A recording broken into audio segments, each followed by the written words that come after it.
that when they invite you to receive Jesus, di ba pinapa-confess who is Jesus? And you are invited to say it loud. No? You believe and then confess. Tama? Kaya ang sabi sa Romans 10, what you believe, you confess but with your mouth. For with the heart, one believe. And with the mouth, confession. Kung ano yung pinaniniwalaan mo, sabihin mo. Sa Proverbs chapter 18, verse 21, death and life is in the power of the tongue. Why? Because words spoken has the ability to create and produce. Tama po ba? The word we speak has the ability to create and produce. What we say is what it becomes. Have you noticed? Pag po sinabi mong, ay, ang sakit ng ulo ko, talagang sasakit ang ulo mo. Naalala ko when we were in Marbel, in one of our churches, pag po may nagsabi sa amin ng ganito, ay, para akong lalagnatin.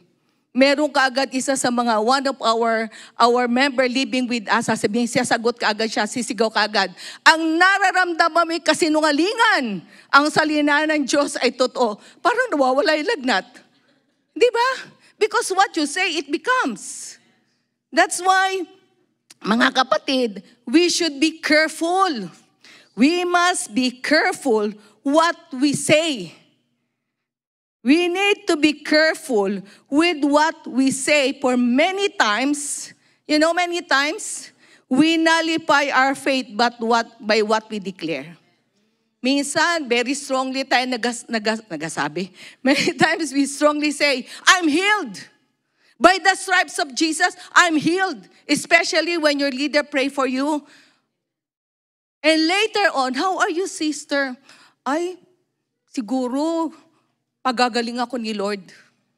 That's why many times I correct the members. How are you? Pagagalingin ako ni Lord. That's a prayer, that's a declaration of the faith. When you say, by the stripes of Jesus, I'm healed. The next statement must be, how are you, sister? I'm healed. Even without feeling, I'm healed. Because faith is something we don't see. Something we don't feel.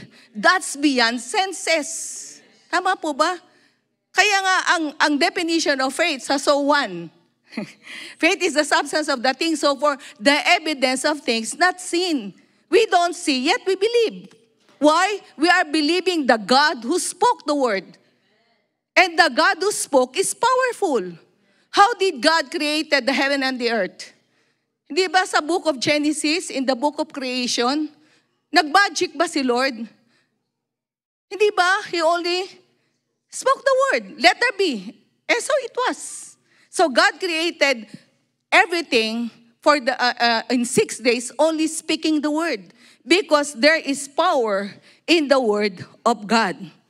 So, if we want to experience supernatural. How many of you here want to experience supernatural?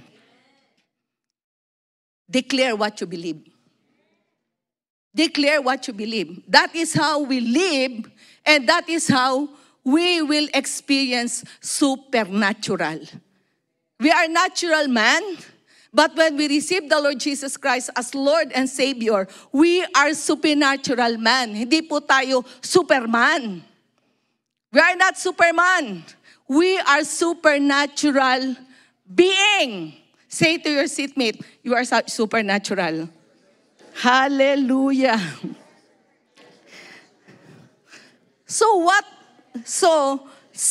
We say what we believe. Sabi po ni A.W. Tozer, dito na ba yan? Okay.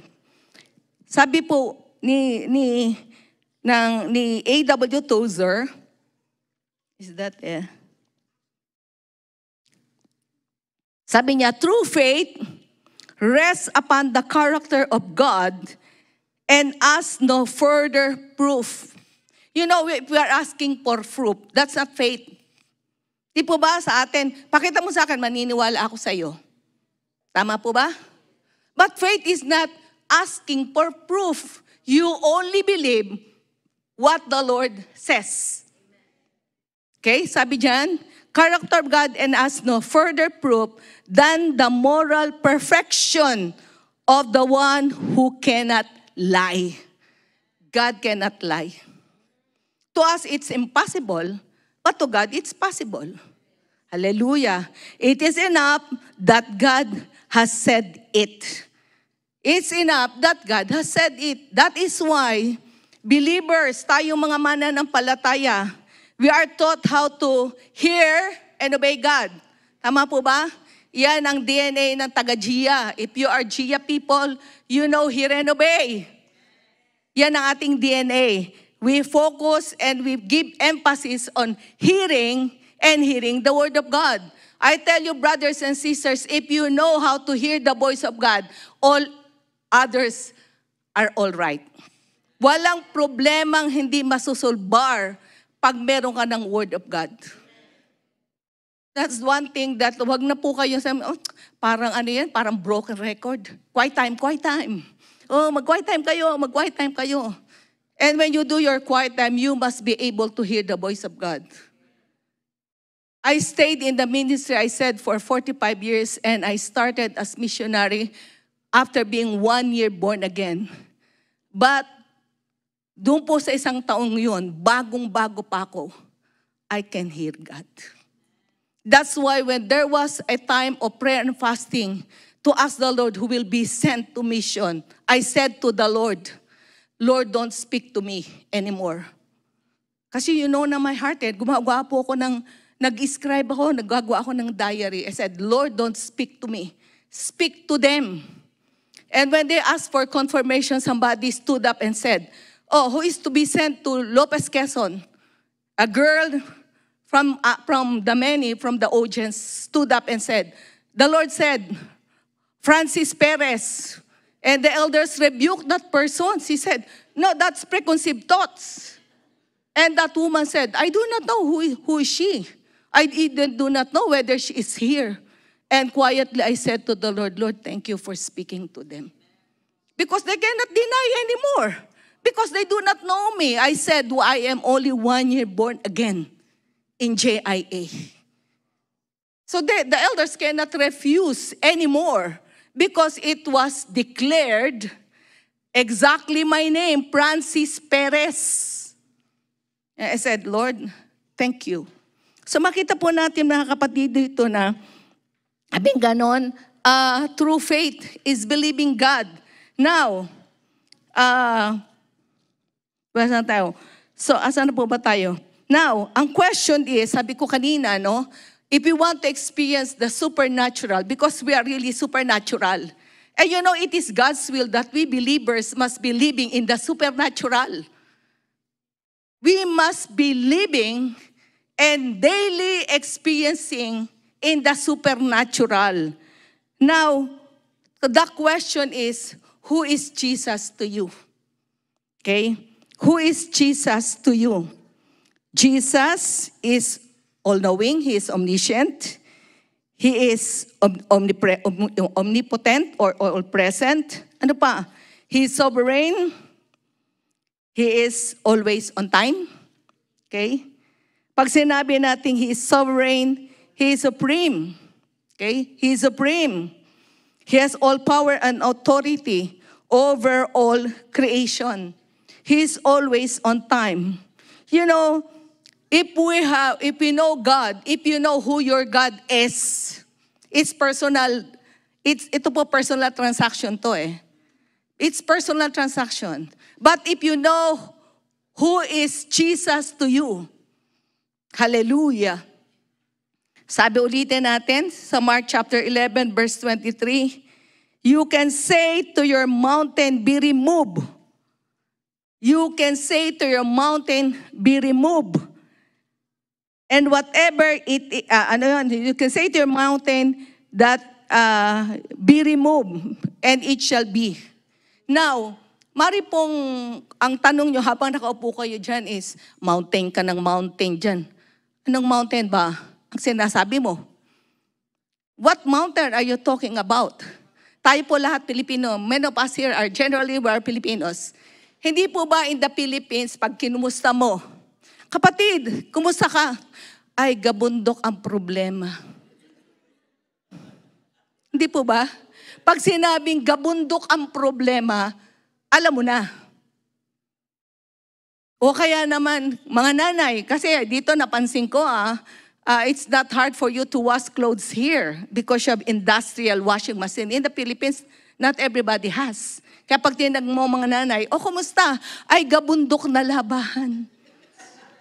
I cannot go to the church. Bundok ang labahan ko. O kaya naman, how are you?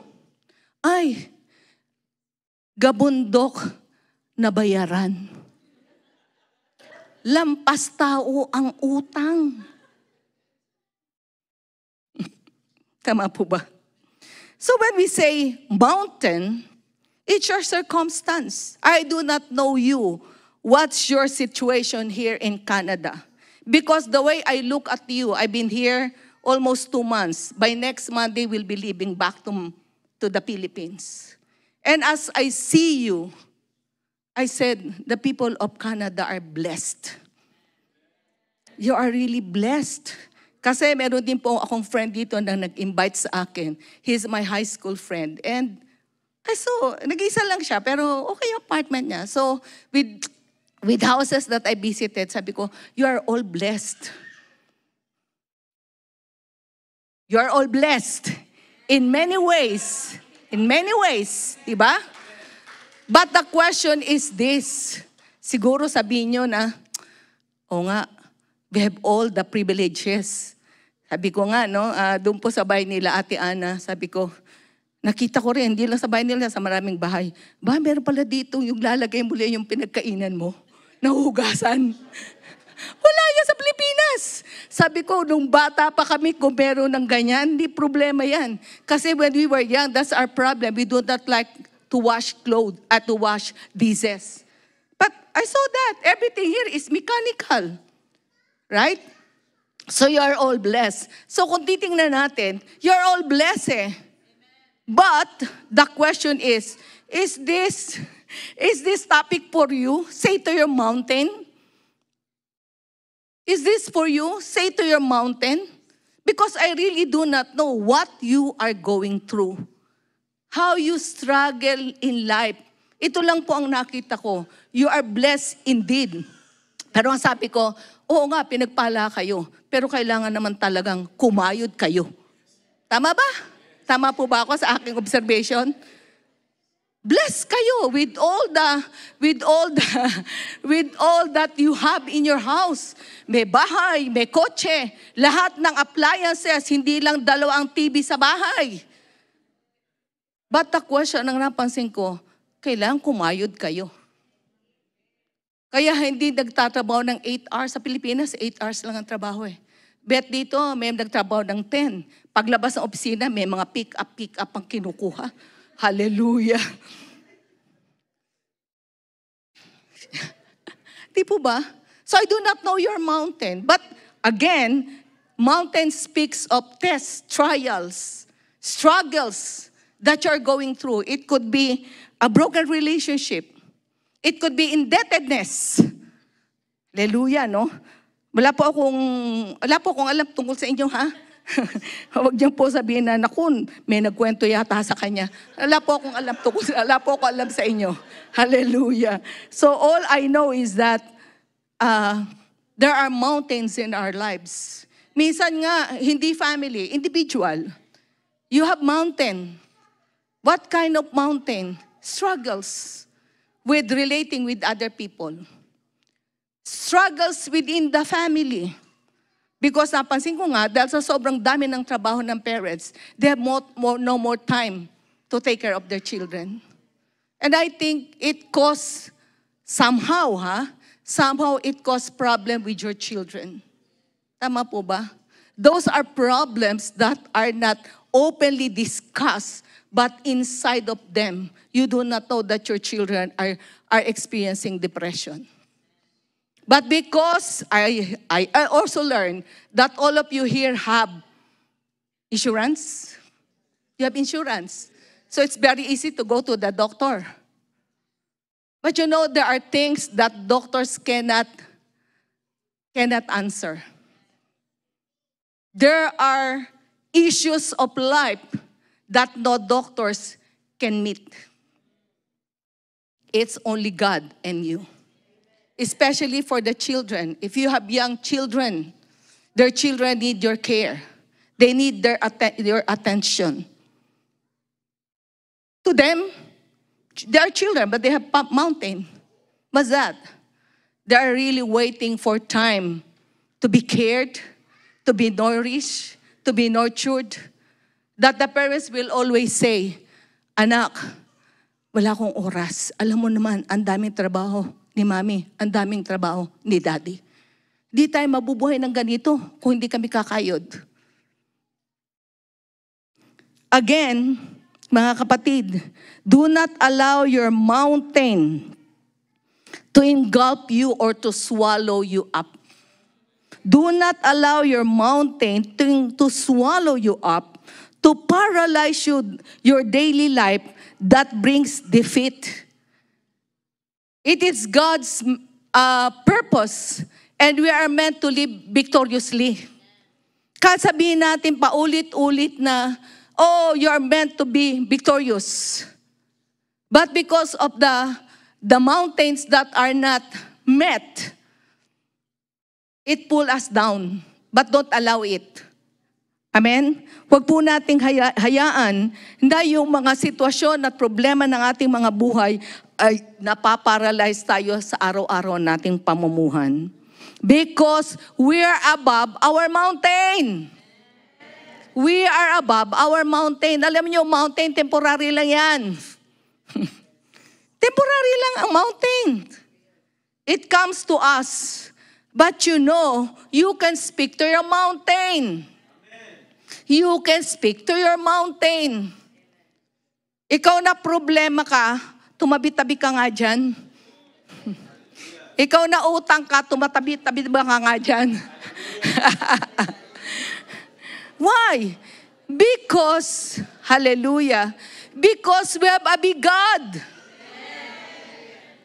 Malaki problema. May kanta po si Don Moen eh. There is no problem too big God cannot solve. There is no mountain too high that God cannot move. We have a big God. Say to your seatmate, we have a big God. No matter how tall, how big, how wide, your problem is, our God is greater. May kanta po sa children's school, sa Sunday school. Diba? Dumaan man sa ilog, di ako malulunod. Dumaan man sa apoy, di ako masusunog. Kasama natin ang Diyos. Yun lang po ang sikreto dun eh. Don't allow the problem to burn you. Don't allow your test to drown you. Because we have a big God. Hallelujah. Sabi po sa 1 John, wala po yung sa slide, sa 1 John 4 verse 4, ano sabi doon? Greater is He that is in me than he that is in the world. The mountain is in the world. But we have God living inside of us. And greater is He that is in us. Alam niyo, we will always be reminded that the God that we receive is big. No mountain could ever paralyze us. Temporary lang po yan, mga kapatid.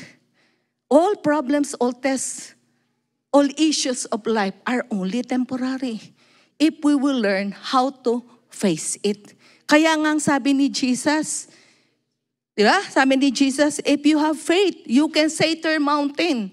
Alam niyo po ang mountain, problema, hindi po yan tinatakbuhan. Ulitin ko, we don't run away from that.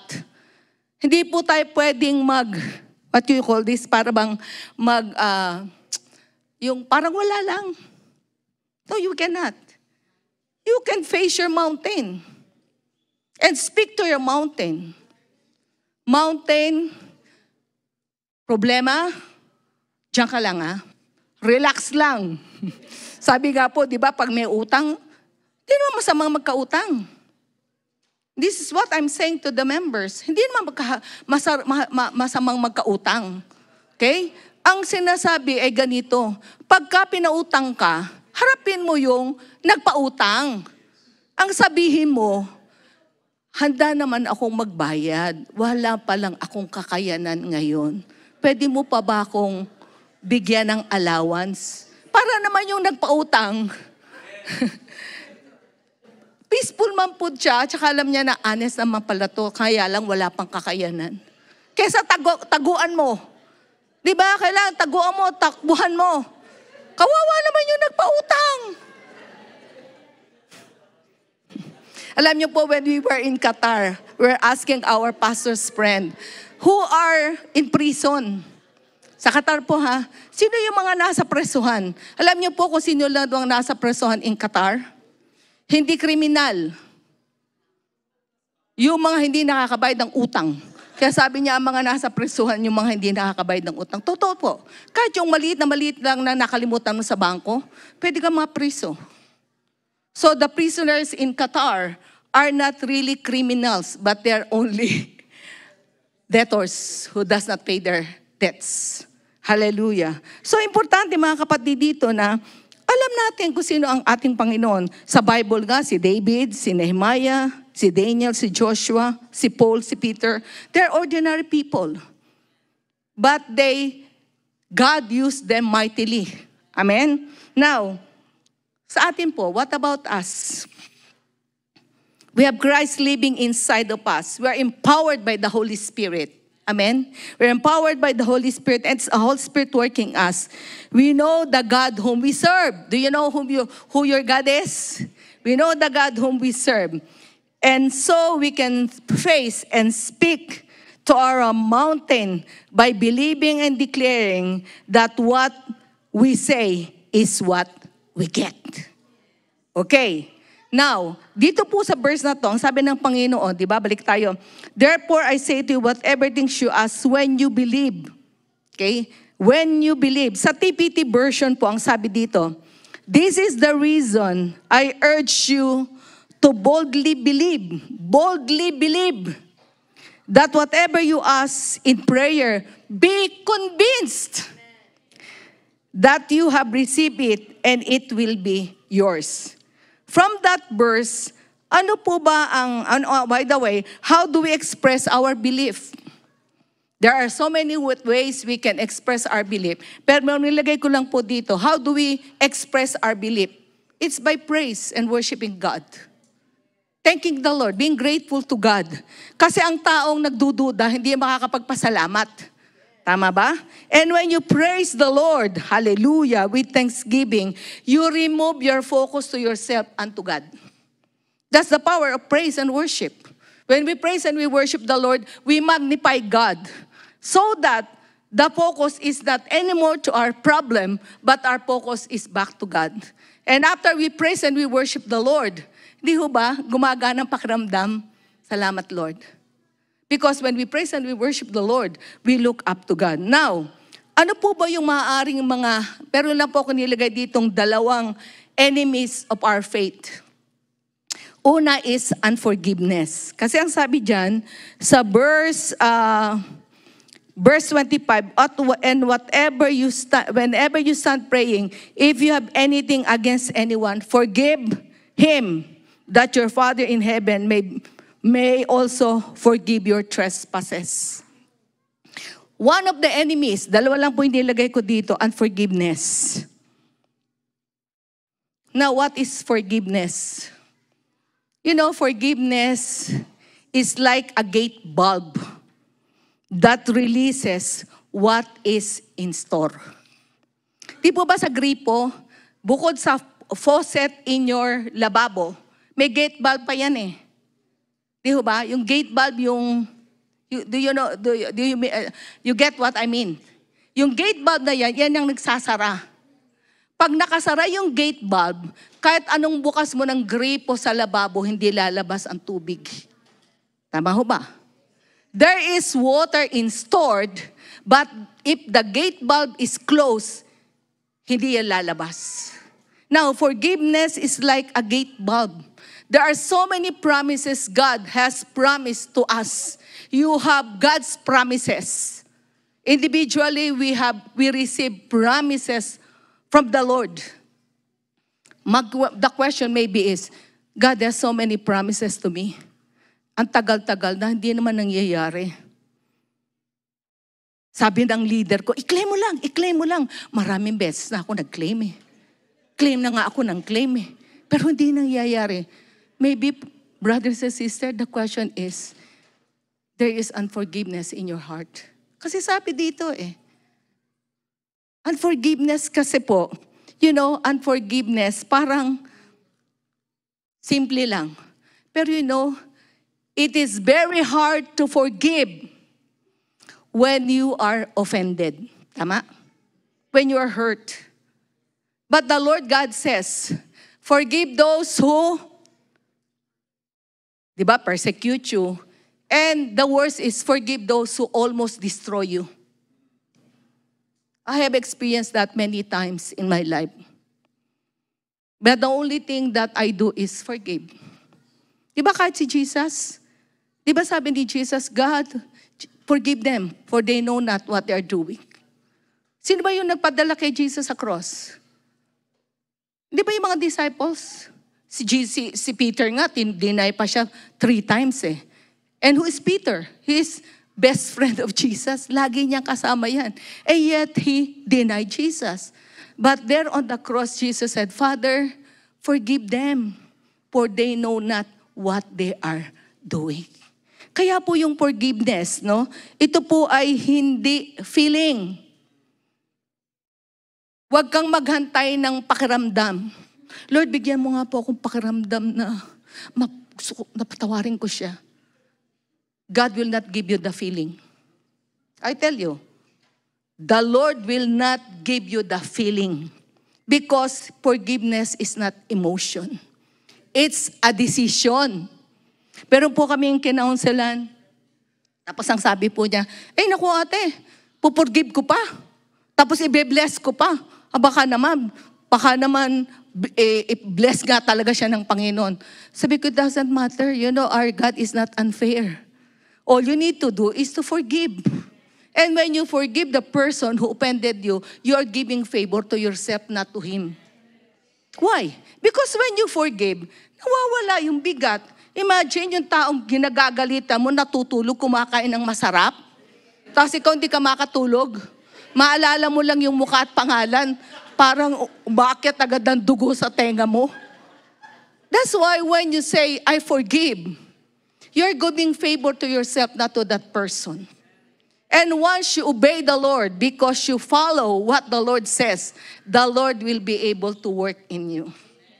Doon po mawawala yung sama na loob. Kaya nga sabi na, hindi po totoo yung forgive and forget.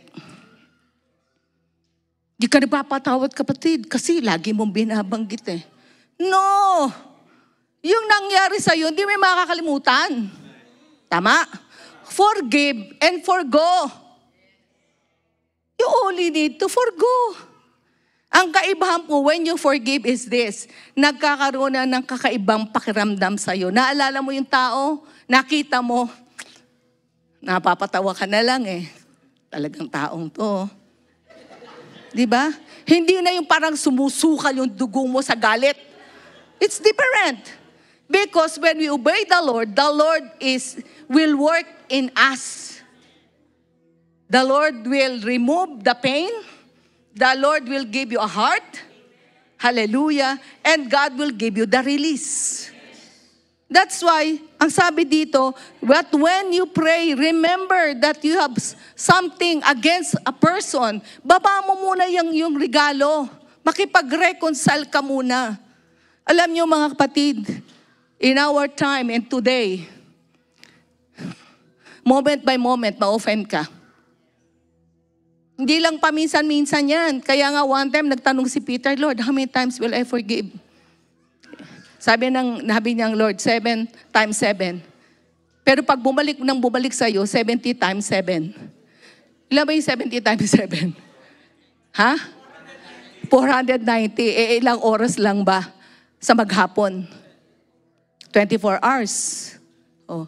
Ang 70 times 7, 7 is a figure of perfection. In other words, every time you're offended, forgive. Kahit yung napakasimple lang, yung halos na dapa ka lang, dahil pakalat ka, paano, pag ganyan-ganyan ng paa. Siyempre, di ba, ma-offend ka? So every time you're offended, kahit kanino, asawa mo, anak mo, kahit sino dyan, kaka-opisina mo, churchmate mo, just forgive. Give an allowance. Hallelujah.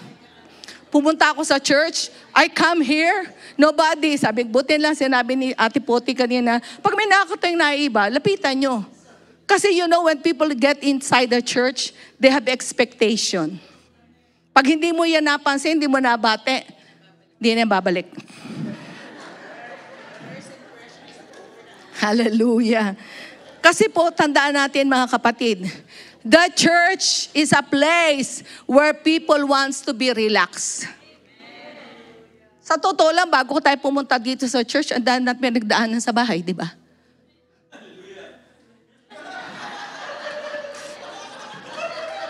Dami mo pinagdaan sa bahay. Minsan papunta ka na sa church, nagbanggaan pa kayo, nag-away pa kayo ng asawa mo. Habang nagbibiyahe, nag-aaway pa. Tapos biglang pagpasok mo sa pinto ng simbahan, parang holy out thou art. Parang okay. Para wag mo nang dalhin niya sa loob ng church. I-forgive mo na. And when we are inside the church, we want belongingness eh. Di po ba? So the church must be a place of safety, a place of rest, a place where we can relax. Hallelujah. Okay? Hindi ko na po masyadong pakakahabain ng about forgiveness kasi I believe it's been discussed to you. Another enemy is doubt. Okay? Nauna ko pala yung unforgiveness, number 2. Ang una po is doubt. Pag sinabi natin doubt is mistrust. Diba? Kaya ang sabi dito sa TPT binasa ko kanina, boldly, diba sabi doon, that you boldly believe and be convinced, hallelujah, that you have received it. Okay? Kaya sabi dito sa ating Matthew 11 sa NIV, therefore I say to you, whatever you think you ask, when you pray, believe that you receive. What's the opposite of believe? Diba doubt? Okay, doubt, which is mistrust. Another word for doubt is mistrust. Ano pong ibig sabihin ng mistrust? Hallelujah. Ano ba ibig sabihin ng mistrust? It is an insult to God. Why? Kasi pag meron tayong duda, it is a tantamount of saying, God, you cannot do it.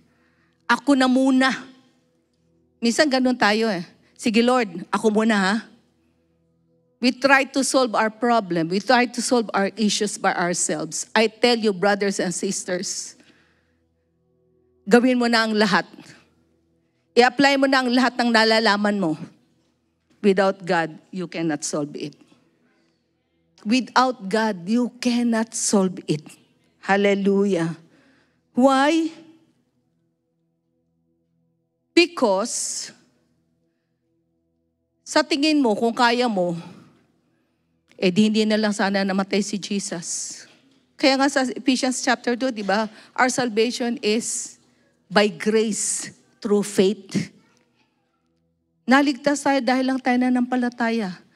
Wala tayong ginawa. At maging sa buhay natin ngayon, kapatid, wala tayong magagawa apart from God. Kaya, if we want, hallelujah, if we want to face our mountain, do not doubt the power of God that is able to work in you. Amen. 12 na, nag-overtime na ako ng 5 minutes. Anyway, mga kapatid, iso lang po ang ating gagawin to conclude our lesson for today. Declare by faith and in faith what you believe, and it shall be done for you. Speak the right thing. Speak the right thing. Kung ano yung gusto mong mangyari sa'yo, yun lang po idideklara mo. That's why ito po yung madalas kong sinasabi. Kung ang masasabihin mo lang ay negatibo, kagatin mo na lang ang dila mo. Be careful. Why? Because there is power in every declaration. Example, parents, if you say to your children, "Nako, di ka pareho ng kuya mo. Kuya mo, honor. Ikaw, ganyan lang. Wala ka talaga magagawa." There's power in that. "No, itong anak ko na ito, ganito. Kung sa tingin mo ganun siya, ano ba gusto mo mangyari sa kanya? You want him to be a good child? You want him to be good? You want him to excel? Then declare it. Parang imposible. Mahina ulo. Well, your declaration will make it. If you are sick, brothers and sisters, if you are sick, just declare, "Lord, your healing is working in me." Kanina po sa kanta natin, ang sabi doon, "Speak Jesus." Shall we all rise up?